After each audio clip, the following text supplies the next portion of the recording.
Yeah, I mean, I think regardless of what business you're in, whether you're a business coach, whether you're a speaker and trainer, whether you're, a restaurant or a hotel, whether you're a design agency or a tech company, you're really about figuring out how do we deliver this product and create an experience that people tell stories about. How do we get people talking about this? And ultimately the stories come from the experience. And I think you're right. I think that is the same goal regardless of what you do.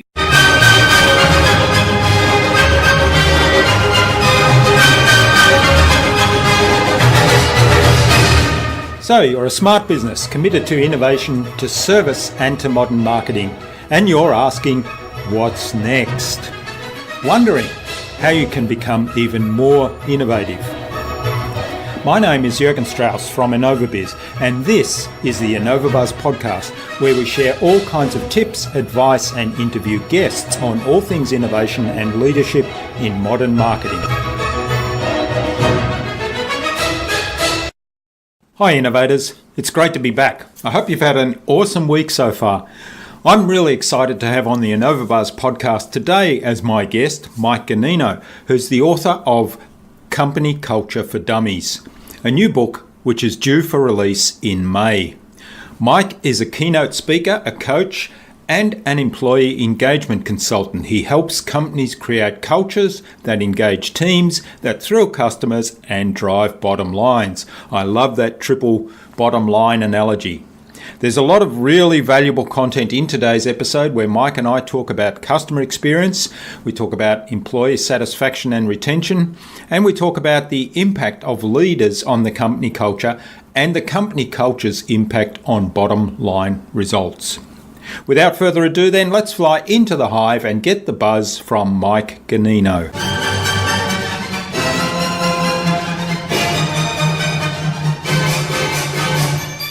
Hi, I'm your host Jürgen Strauss from InnovaBuzz, and I'm really excited to welcome to the InnovaBuzz podcast today, all the way from Los Angeles, Mike Ganino, the author of Company Culture for Dummies, which is a new book that's due for release in May.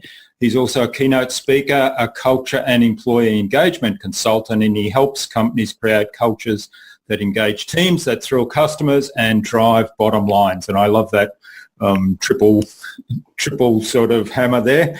So welcome to the podcast, Mike. It's a great privilege to have you as a guest. Thanks so much for having me. I'm excited. We're doing the pond hopping episode from Australia to LA. Yeah, that's right. So Neen James, who was on episode 111, introduced me to Mike and suggested that we interview you on the podcast. So a big hello to Neen as well. A fellow Australian, actually, a fellow Aussie. That's right, yeah. But living, and it was funny because when I chatted to Neen and I hadn't met her before, we discovered that she lives very close to where I used to live back in the 1980s in a little place called Bluebell in Pennsylvania. So that's funny. Yeah, it is. Anyway, so before we talk about culture and creating experience that drive bottom line results and improve customer service and attracting top talent, they're all things that I'm really interested in. So I'm really excited to hear some more about that. But let's find out some more about you as a person first. So when you're a young child, did you envisage going into this sort of area? I don't think so. I don't think I had an idea that this was an area. And actually, probably in the 1980s, if you think about like what company culture was like in the 1980s, I don't think people were talking about it back then. So, no, when I was little, I guess I kind of knew I wanted to do something like this. I knew that I wanted to be a performer. I thought I wanted to be an actor or a singer. I just love being on stage. I love connecting with people, helping people figure things out. And so when I was little, I probably wanted to do it more in that way. And then I learned there were other ways to do it. And here I am with a book and out there talking about how to work better together. Yeah. Now, you've spent over 20 years in hospitality and travel industry, haven't you? So was that kind of where you formed the nucleus of your philosophies around customer service and how to connect with people and in particular with customers? Yeah, I had a really interesting background that I never really knew how it went together for a long time. I was in the hospitality and travel industry, like you said, working for airlines, restaurants, hotels. And I realized that was really all about creating an an experience for your employees and an experience for your guests and your passengers. And at the same time, I was studying improvisational theater at a place called Second City in Chicago. And I never really thought those two things went together. And in the last, 5 or 6 years, I've realized there's actually this really interesting intersection, because in improvisational theater, we're trying to create an experience for the audience. We're trying to use whatever we've got available to us, whatever information, whatever we can create as actors on stage to create a show on the fly, literally from nothing, for the audience. And I realized that's a lot of times what we're trying to do in the hospitality industry. We're trying to create experiences for people. And if somebody comes in with a bad day or something's broken and we have to fix it, sometimes we have to improvise and we have to think on the fly about, how do I still achieve my objective? And so in the last couple of years, I've actually realized that those two worlds kind of blended together. And it's been kind of fun to play with that idea a little bit. Yeah, that's fascinating. And I like reading some of the blog posts and articles you posted on LinkedIn around hospitality and travel, and where you talk a lot about creating that experience. And I reflected on that and thought, well, really, that's a metaphor for essentially all business, because a business, fundamentally is about delivering an experience to their customer, isn't it? Yeah, I mean, I think regardless of what business you're in, whether you're a business coach, whether you're a speaker and trainer, whether you're, a restaurant or a hotel, whether you're a design agency or a tech company, you're really about figuring out, how do we deliver this product and create an experience that people tell stories about? How do we get people talking about this? And ultimately the stories come from the experience. And I think you're right. I think that is the same goal regardless of what you do. Even, I was recently in a new book by a guy named Dr. Bob Baker called The Performance of Medicine. He interviewed me for a chapter on using improvisation in the patient-doctor relationship, how the doctor can use performance techniques from improvisational theater to create a better experience with the patient. So I think you're right that it goes into all business, even into like healthcare. Oh, absolutely. Now, of course, when you talk about improvisation, a lot of the background or underlying principles there are around communication. And I know you talk a lot around communication, and that's one area where I think healthcare has a long way to go, and there's huge opportunities there. I mean, if you imagine, going to the doctor and you've got some ailment and the doctor says, well, I'm really sorry, that's bad news. That's a totally different message and puts the patient in a totally different mindset than if the doctor were to say, well, here's what I know, here's the facts as I see them, here's what you need to do to maximize your chances of getting rid of whatever that ailment is. Yeah, and even down to in the medical field of just even a lot of the jargon. These doctors go to school for so long that they know all this information and they know terminology and things that the average patient doesn't really understand. And there's this communication barrier often if the doctor isn't really good at creating a different kind of experience, about focusing on the story that the patient is creating in their mind while they're visiting. So there's a huge opportunity. And I'd imagine that there's a huge gap in patient compliance where the patient actually is doing what the doctor's recommended. They're following through on the course of action and doing the medicine and doing the work, largely because of communication. I think there's a lot of places where that communication gap is actually causing life and death type issues. Yeah, absolutely. And you're right, because the patient does have a pretty vital role in improving their situation, don't they? And a lot of it comes back to what they end up telling themselves unconsciously and what beliefs they build. Yeah. All those little stories that we tell ourselves, right? Exactly. Yeah. Now, I'm fascinated because you talk a lot about culture, and certainly your new book is about company culture.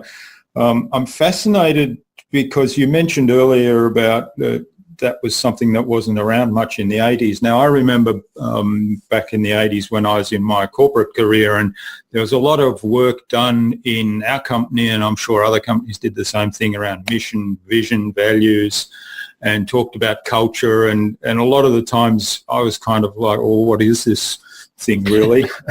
and then there were workshops done, and there was a lot of great talking, and you came away from that feeling really fantastic and having had a great experience. But then all that it became was some platitudes and placards on a wall or something like that didn't really translate into the day-to-day behaviour of the company. So what's your view of, I mean, first of all, what do you define as the culture of a business? Yeah, so the culture of the business for me is the kind of daily operational reality. What are the norms? What are the conditions that allow things to happen? And so culture for me is not about necessarily what's hanging on the wall, like you said. What is the placard in the break room, or what's written in the employee handbook, or what are the nice words on the website? It's really about watching, and it comes down, earlier you said that I talk a lot about communication, and you're right. It is so much about communication. It's about how we communicate what matters to each other, how we communicate what's okay and what's not okay, how we communicate the expectations with each other. And so culture ultimately comes down to the organizational story that we live out every day. If you watch a company, and a lot of times when I'm doing consulting or I'll come in for some advisory work, I just have to watch a couple of meetings. I have to watch the way people communicate. How do they share ideas? Who holds back? Who's not sharing great ideas? And where did that come from? And you very quickly, by watching the way people communicate, can get the culture. A lot of times when I go in, people will say, oh, let us show you our culture. And they want to show me the nap rooms and the slides and the ping pong tables and the food trucks that they've got outside. And I always say, like, no, those are lovely things, but that's not your culture. I want to go on a meeting. I want to go see how people make decisions. I want to see what happens when someone needs help. Do people go out of their way to help them, or do they kind of watch them fail? I want to see when an employee is struggling, does a manager go over and say, hey, let me help you with that. You look like you need a little bit of help. That's culture to me. Those little stories that are inside, that's the culture. So it's the day-to-day behavior. I think somewhere you said culture is the operating system of your brand, and you followed that up with a question, have you defined it yet? So given what you've told us about the culture and it's the day-to-day operation, and a lot of those things are a little bit intangible. They're kind of behaviours and indicators. How do you go about defining that and then coming to a point of saying, well, there are gaps here, or there's something that's not quite right here, going about a change process then in culture, a real change process, so not just writing something down that's different? Yeah, it takes a lot of work on the front end around getting clear. And so I kind of go through this 3-step process where the first one is really getting clear on what's actually going on. What is the reality today? What is the, I always call it the cultural reality. So that comes from going and listening to stories, from talking to employees, from seeing what are the common themes that we're seeing here. And there's a lot of interviewing that goes on. There's a lot of watching decision-making happening. Some of it's looking at the artifacts, so the handbook and the orientation program and the placards on the wall and the way that they do performance review and the way they do compensation. Those are all artifacts to me. And so I'll look at those because those systems can sometimes have an effect on culture. They are not culture in their own, but they can impact culture. And so we'll look at all the artifacts. We'll collect all of that. We'll do a bunch of story listening of, there's a lot of interesting things that happen when you get employees in a room and you say, hey, how do we make decisions around here? Like when something difficult's happened, how do you talk through it? And sometimes you hear, talk through it. What are you talking about? We don't talk through it. And sometimes you hear like a much different process, and you start to be able to organize like, oh, this is a group of people that deals with adversity this way. This is a group of people that deals with challenges this way. And you start to create this kind of organizational theme, or like you said earlier, the operating system. What is the operating system of this group? What's in, what's out? How do they do things? And once we have all that together, then we can go and say, okay, what are the results that you're getting or not getting? And one of the challenges I see a lot of times when people try to do cultural change is they don't think about what is the results that's happening because of this culture, because there's some outcome the other side. Are we not getting new products launched? Are we not giving the kind of service that we want to give? Are we not effectively keeping our best people? So I always start after that little story review session and artifact review. I always go back to, okay, so why did you make the call to me in the first place? What were you looking up on the internet when you found me that you thought, oh, I think culture might be our problem? Because very few people go and say, our culture is the issue, we must need to fix it, out of the blue. Yeah. They might recognize a recruiting issue. They might recognize a sales issue. They might recognize a service issue. They might recognize a workplace civility issue or a leadership issue. But they usually don't come to me and say, I was just thinking about culture and decided to call you. That never happens.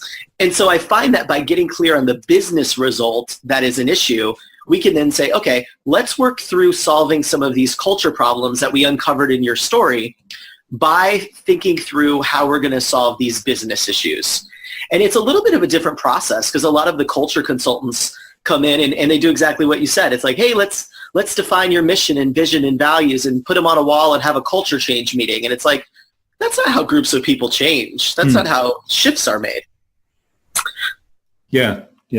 And I really like your approach about the customer experience, the employee experience, and which impacts on employee retention and employee satisfaction and their performance then, and also the bottom line results, because they're the indicators. And people often say, well, culture and mission, vision, values and all this sort of stuff is soft stuff. We're not really that, it's sort of wishy-washy, and it can be wishy-washy, but when you link it up to the performance of the business in those three areas, then it becomes something really concrete, and then tackling it from that as the indicator of perhaps a problem really brings it back to the fundamentals, doesn't it?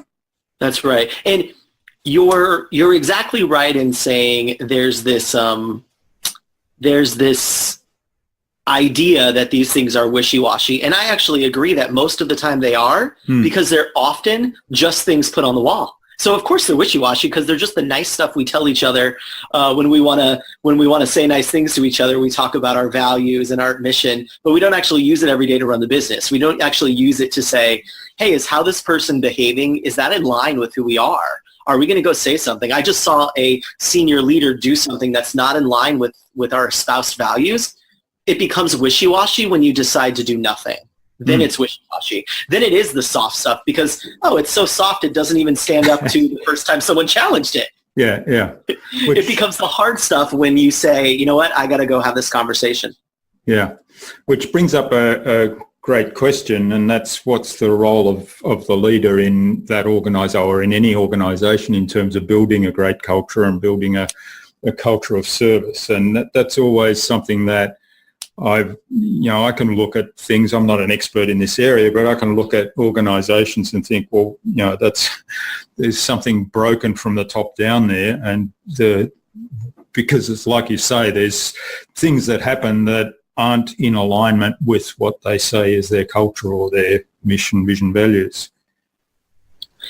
Yeah, and it's interesting because I have this philosophy that it is the job of the leader to fuel the culture, but they can't control it. And all of these, employee engagement is like a big buzzword right now. It's everywhere. And we're spending billions of dollars in employee engagement activities. And yet, if you look at a lot of the research, it's showing that the employee engagement is flatlined, that it's not gotten better, and we just keep spending more money.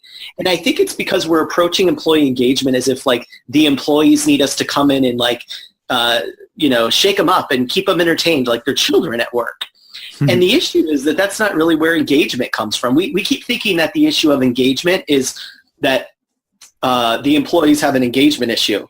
No, the reality is that as a leader and as a company, we're not being engaging enough. It is our job to engage them. It's not their job to have engagement. And we keep approaching it by saying, they need naps and they need massages and they need lunches and they need, fun walls. But working at a resort doesn't mean you're any more engaged. And engagement comes from relationships and from communication. And so the job of the leader is not to control the culture or try to control the engagement. It's impossible to do. The same way as controlling someone else's story is nearly impossible. But you can fuel it. You can add the kindling to the fire that allows them to tell that story. And so the job of the leader is to say, what am I putting into this? What is the conversations? What are the touch points and the milestones I'm putting into the culture so it can fuel the story of the employees? And the issue is that often what we're putting in is fancy coffee bars and happy hours, and that's not really fueling the right story for the brand. The issue with employees is not, oh, if I could only have a chair massage, I would care more about customers. That's not the challenge. And that's what we keep trying to do to fix it. Yeah, and it kind of prompted a thought in my mind there. You talked about, they're not children, but the analogy with children is it's buying lollies for the children or buying the expensive toys for the children as a substitute for spending quality time with them and building the relationship, isn't it? That is perfectly, exactly 100% right. It isn't the substitute. Painting fancy walls and getting cool ergonomic chairs is not those things can happen. Those can be positive, but it ain't going to fix everything for you. You've got to start with the relationship. Like you just said, I love that analogy. So you also said something there about employee engagement and a common complaint about employees aren't engaged enough and so on. Now we hear a lot today about millennials, and that millennials are different in terms of their attention span is so short, and their I've lost the word now. Their loyalty is not real strong because there's so many distractions that they have, and so it's really hard to keep them motivated and keep them engaged. And I always think that this is a bit of a myth, and I think you said on a podcast that I listened to that if you go back into thousands of years of history, that the older generations have always complained about the younger generations, and it's probably the same thing now. And I've always thought that was the case as well, but would you like to comment a little bit more on that? Oh my gosh, this is my favorite topic to rant on because it's just so inaccurate. I think the biggest crime that millennials have committed is that they were the first generation to grow up with the internet and with clickbait media. So there's just a lot of articles that nobody actually reads with bad science and bad research and bad studies that are easy to see the headlines on LinkedIn and Facebook, and nobody's actually looking at the research. It's like, oh yeah, one time I met a millennial and they were on their phone, so this must be true of everybody.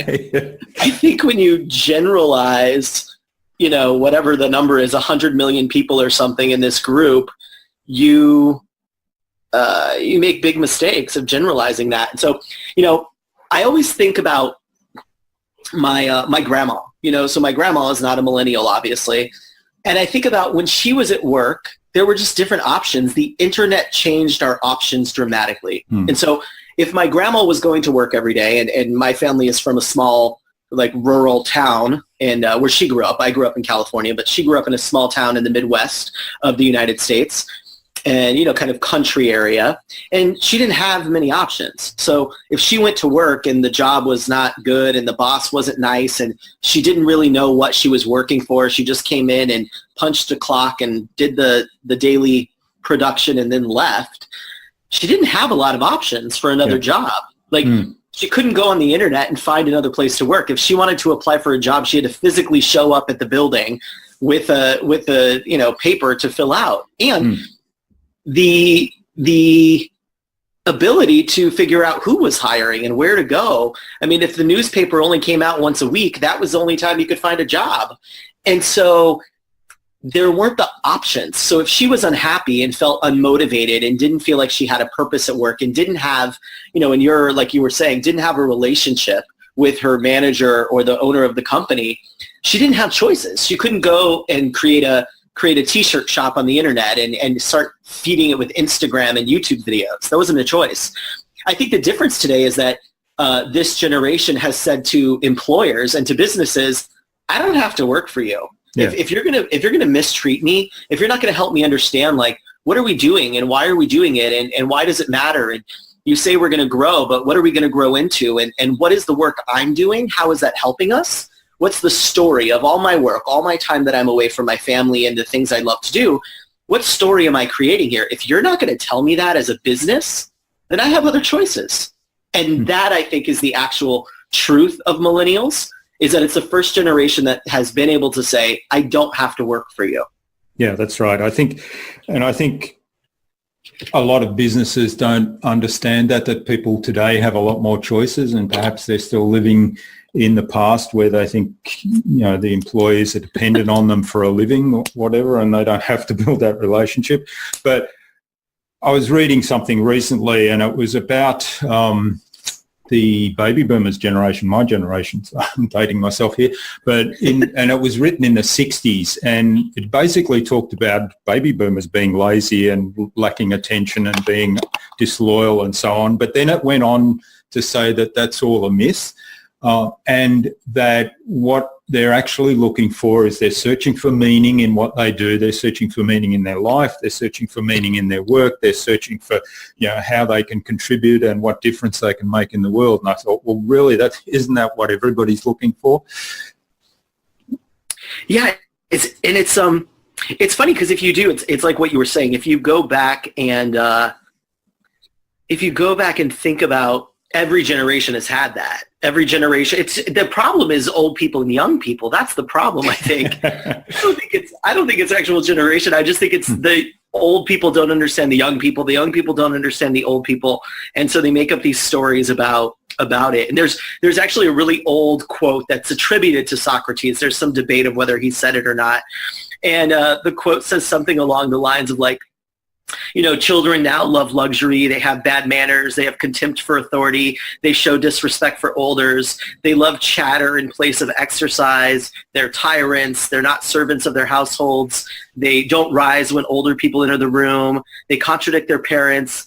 And you could substitute that for literally any generation and it would work. And it is attributed to Socrates. So it's just what we do when we don't understand other people. So it's a communication between the generations, isn't it?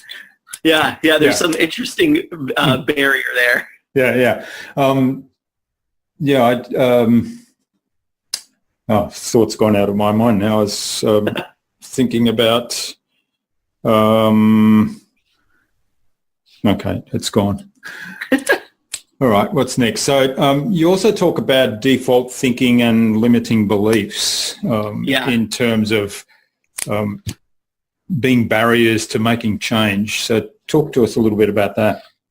Yeah, this actually borrows a little bit from my improvisational theater side. In Company Culture for Dummies, one of the things is, in the beginning of the book, it talks about what is culture, and then it talks about my obsession with you need to benchmark and measure any of the changes that you're going to make. So you should figure out where you're at today so you can see if the culture work you're doing is benefiting you so it doesn't just become another fad.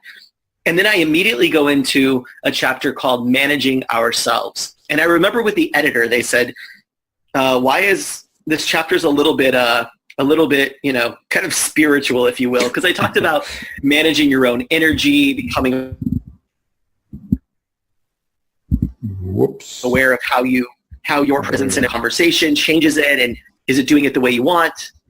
And there's this whole piece about our beliefs and how what we believe has the power to impact the way we lead and the way we show up for our teams. And so they were like, I don't know if this belongs in this book about culture. And I was like, yeah, it does, because the way that people show up, the beliefs that managers and leaders have impact the way they make decisions. And so often in our work, we operate on default. It's, this looks like the last time it happened, so it must, the same thing is going to happen here. We have these little biases that come in and say, well, if this kind of looks like this other situation, it's easier for me to just assume the same thing's going to happen. So I'm going to go on default thinking. And it's not bad. It's actually very natural for us as humans to have default thinking. There's something like, 11 million stimuli that we have every moment, and there's no way we can process it all. So we need our brain to be able to say, okay, I'm going to take care of 99.999% of these, and we're just going to go on default with them. And then, you deal with this other little bit. And the challenge is that we often do that in our conversations with people. We do that when we think of millennials often. This is the problem is, this is like every other millennial I've ever met. Yeah. Simply because I was born in the same 27-year time span, I'm like everyone else. And that default thinking can make you ignore information. It makes you ignore new information because you say, oh, this is like everything else, so I don't need to think about it. It makes you make really bad decisions because you think you just keep doing what you've always done instead of saying, I wonder if I should question this. I mean, a very strong case there is people who say, well, I'm having this issue with youth today. I can't get any good people to apply. I'm not getting any top talent. And then when I recommend and say, well, let's look at the way you're talking to them in the job postings. What does your job posting look like? And it's boring and it's average. And it's like, well, of course, great people aren't applying to this. This sounds like the worst job ever because it's just a listing of requirements. Like, you know, they don't approach the job posting as if it's a sales piece, which it is a sales piece. You're trying to market to someone that this is a place to come and work. And so they push back to me sometimes of like, well, you know, people today. And it's like, well, you're not changing. You're saying I'm not getting results, and you're also unwilling to change the way that you lead, the way you hire, the way you attract, the way you recruit. That's an interesting story to tell yourself. That's a weird, that's an inefficient thinking to say, well, I'm going to keep doing this thing that's not working, and I'm going to blame everyone else for it. And so that default thinking can be really dangerous there. Yeah. And a lot of that happens unconsciously, doesn't it? Oh, most of it does. So it's quite a challenge then to break that pattern, isn't it? So what are some of the things that you do to help people break that pattern? You know, the number one thing is, and in the book, in Company Culture for Dummies, there's this whole exercise around exploring your beliefs and then saying, you know, is that true? Do you know that to be true? Is there any way there's anything else true? And so if I believe that workers today are disengaged and they're lazy and they don't care, what are the actions that makes me take? Well, I act this way then. Okay. What is another belief you could have? What is a new belief you could have? Well, I could believe that they just don't understand what we're doing and they need more information. Okay. And if you had that belief, what actions would you take? Well, I would probably spend more time teaching them about our business and telling them what we do and helping them understand how they fit into it. Okay. Have you tried that? And if you haven't tried it, well, why don't we see what happens? And so what I often find is that people just aren't aware of that thinking. And so stopping and saying, let's kind of just do a beliefs inventory. What do you believe about workers? What do you believe about job applicants? What do you believe about work ethic today? What do you believe about, you know, the way people manage? And you start to understand that it's usually not based on true information. It's based on some other version. And so sometimes just having those conversations with people and having them think about what they believe, because we don't think about what we believe either. You know, you don't regularly sit down and say, what are my beliefs on this topic? You know, we don't do that. And it's an interesting exercise when you get people just to even sit down and work on it. When I do management workshops or leadership workshops, this is a core part of it, is this part where they, you know, I give them some prompts of what do you believe about this and this and this at work.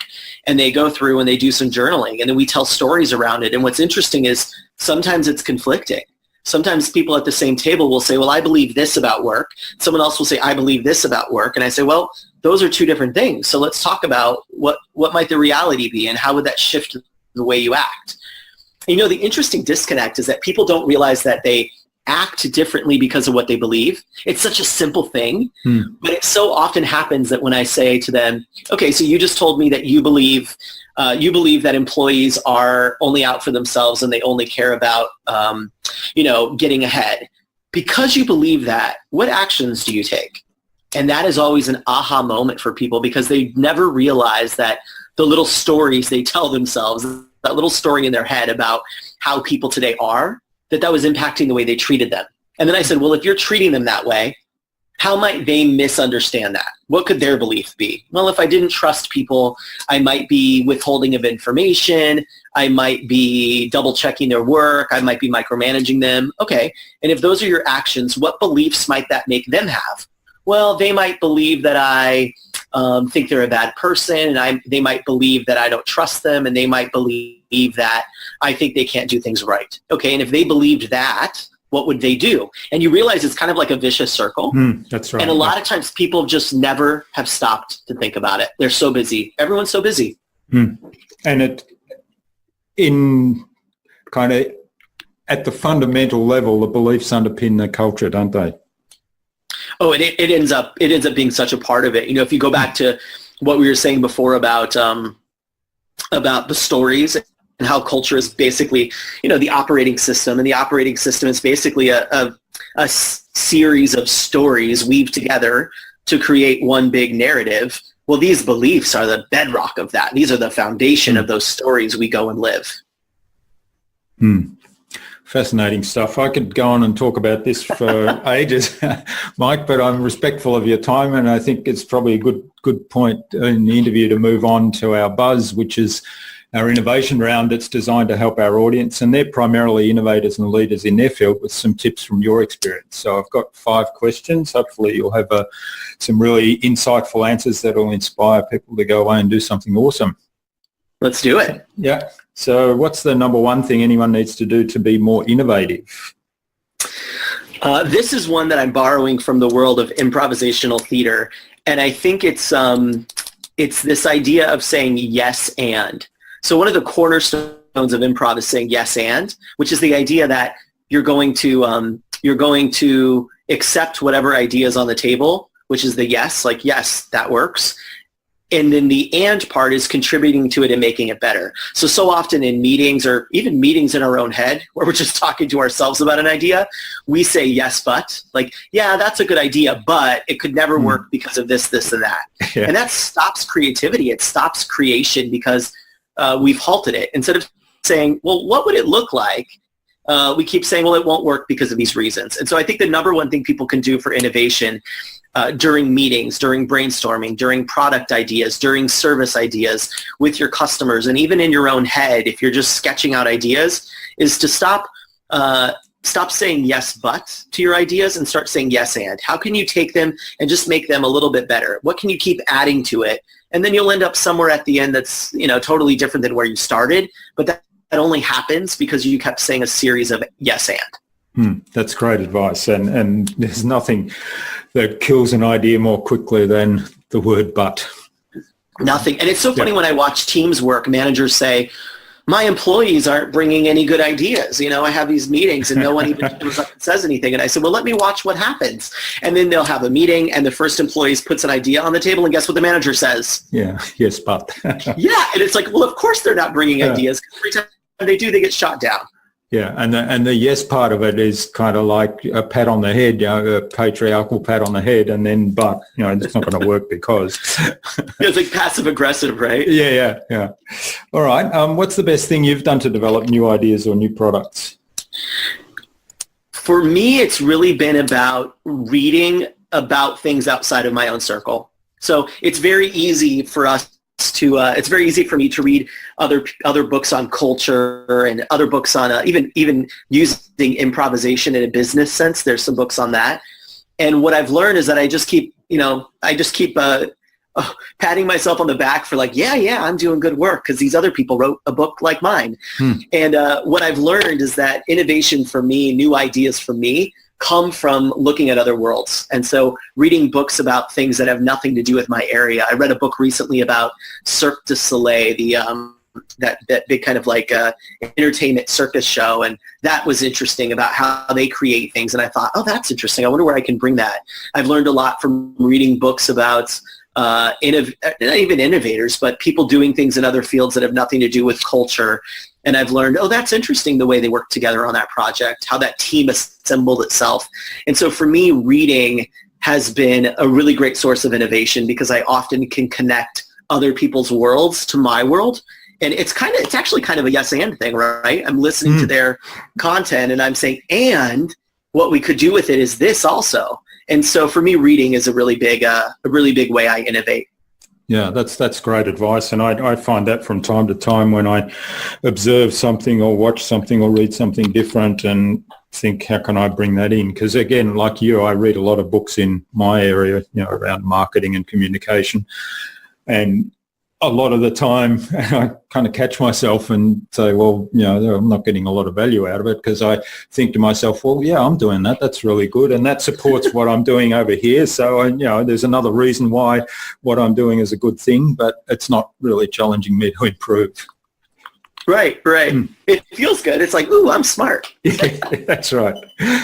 All right. So do you have a favorite tool or system for improving your productivity and allowing you to be more innovative? You know what I've really gotten into lately is I have a new, I have a weird two-part answer. The first is an actual technology tool, and the other is kind of a thing. So the first one is I just got an iPad, and with the iPad pencil. Oh, okay, yeah. And what I've noticed is that when I'm doing coaching calls or when I'm doing conversations, I'm using it to draw. And then I can like share that. And so it's allowing me during conversations to take a different type of note. And so it's been actually really interesting for me to use this tool in a new way, to take my these in-person sessions or these video calls I'm having and be able to use this tool in a way that kind of presents information to them and allows me to kind of doodle and say, well, what if we did this? And I can move things around and erase them and slide them to a new page. And so in a very direct way, the iPad has been. The second part of that answer is kind of like the book thing, and it's friends who are outside of my circle too. It's very easy for me to spend a lot of time with like HR people talking about culture stuff. But what I realize is when I talk to friends who are doing other things, friends who are in marketing, friends who are in the education field, working in university, I start to get new ideas from them. They'll tell me about something going on in the office, and I say, oh, that's interesting. That kind of sounds like this. And it gives me a chance to think of new ways that I would apply my knowledge to solving different kinds of problems. And that has actually created whole new industries and products that I've worked on, is by hearing my friends talk about their job. And it's such a great thing, right? Because they don't even know I'm doing research. I just seem like a great friend. It's like, wow, yeah. So interested in me. And I just say, what's going on at work? What's happening? Tell me about work. And I'll get to hear them say, oh gosh, I'm working on this project and there's this thing that keeps happening. And in my mind, I'm thinking, oh, this is really interesting. I wonder if they could try this, or I wonder if they could try that. And so my friends have been a really interesting source of innovative ideas too. Yeah, that's a great approach, and it's a win-win. Yeah, because like you say, they think you're a wonderful person because you're taking so much interest in them. Yeah. Right. I like the iPad idea as well. I've recently got I've got a lower tech solution to that. I've recently bought some notebooks that are actually whiteboard paper, and so I do the drawing and scribble on that, and I can erase stuff and rearrange things and so on. And then that's cool. I've never heard of that. Yeah, and then I take a photo with my phone at the end when I'm ready to get rid of it all. I take a photo just to keep a record of it and can share that. Oh, that's great. That's really cool. Yeah.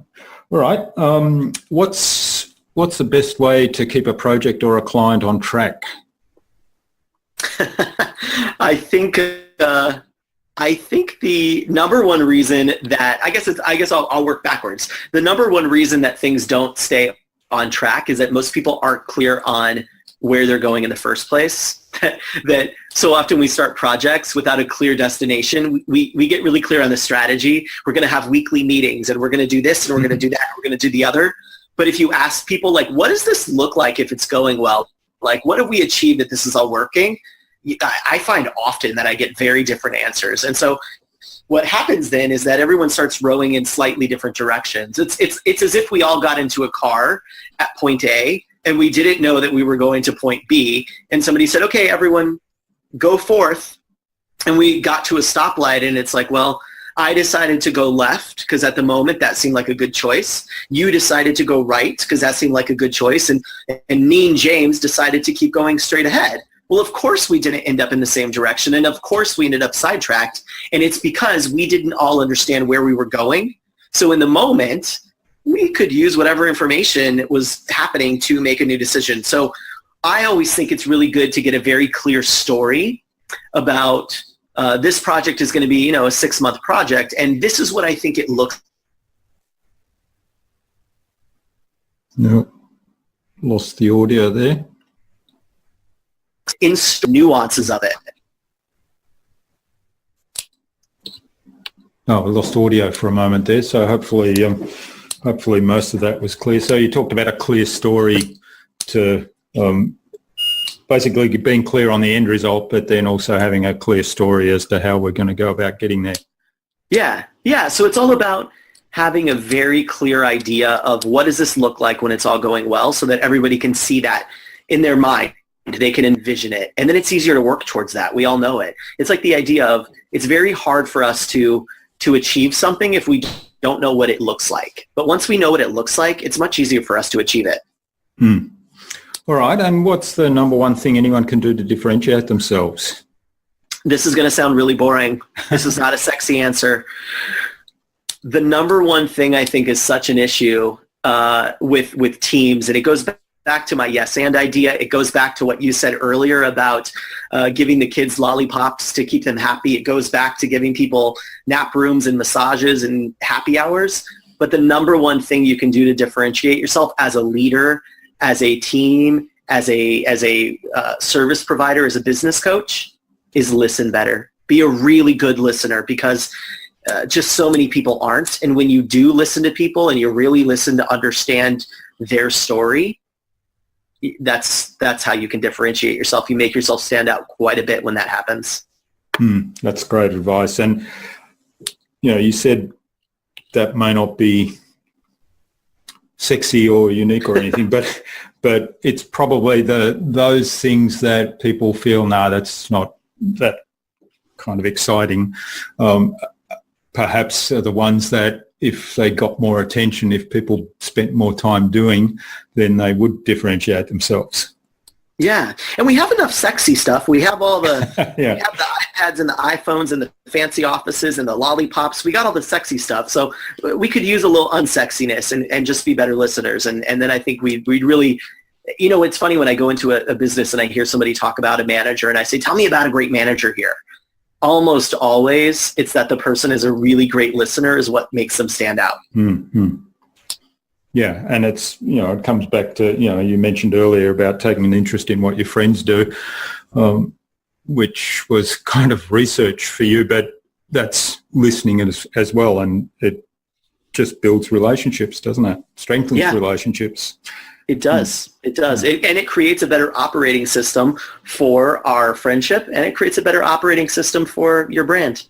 All right. Well, thanks, Mike. This has been really great. Where can people reach out and say thank you for all that you've shared today? Yeah. So I've got a little package for you. So if people go to MikeGanino.com, so MikeGanino.com/InnovaBuzz. So I put it just the podcast name, super easy, and we'll link it out to them, I'm sure. I've got a little 3-part video course, and it's short little videos, but it talks about the way to create and fuel better stories in your business. And so there's just 3 little quick videos that give you a little something to think on, and I'll send those over to you, and then you can stay connected with me and hear more about it if you like from there. Fantastic. I really appreciate that, and I'm sure our audience will appreciate that as well, and we will have links to that in the show notes. Awesome. So what's the number one piece of advice you'd give to any business owner who wants to be a leader in innovation, in productivity, and having an engaged workforce to create wonderful experiences for customers, for their employees, and improve their bottom line?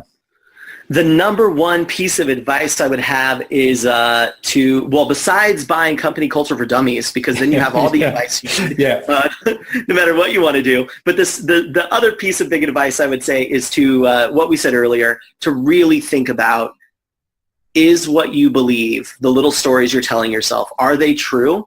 And are they creating effective actions on your part? And if they're not, then be willing to change those beliefs so that you can get a whole new kind of action from yourself, because those little stories that we tell ourselves are the things that are blocking innovation, they're blocking service, they're blocking engagement. And so if they're not working for you, be willing to throw those stories away and create new ones for yourself.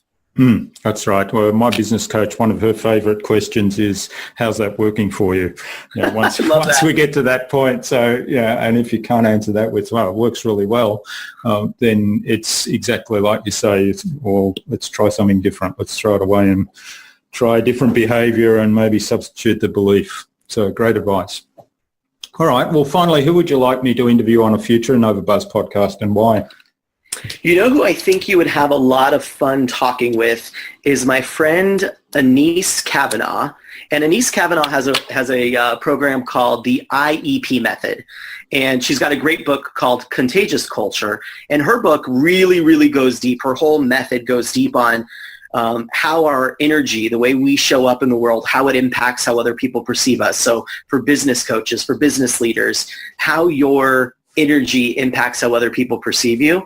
And she's just awesome, and she's fun, and I think you'd have a ton of fun talking to her. Okay, so that's our niece, is it? Yeah, Anise Kavanaugh. All right, Anise, so if you're listening to this, we'll be sending you an invitation to the InnovaBuzz podcast courtesy of Mike Ganino. All right, so thanks so much for sharing your time and your insights with us today on the InnovaBuzz podcast. I've really enjoyed this immensely. I've learned a lot. I think there's been a lot of gold nuggets in what you've talked to us about today, and I hope that the audience gets a lot out of this. And I really appreciate you sharing the three video set with us as well. So thanks again, and I wish you all the best for the future and for the launch of the Company Culture for Dummies book. I'll look forward to getting a hold of a copy of that, and we'll have a link to the that in the show notes as well, because you can pre-order it on Amazon at the moment. And let's keep in touch. Awesome. Well, thank you so much. This was a total blast, and I always love talking to an Aussie when I can. So thanks for having me on the show and giving me a chance to share these stories with you. Thanks.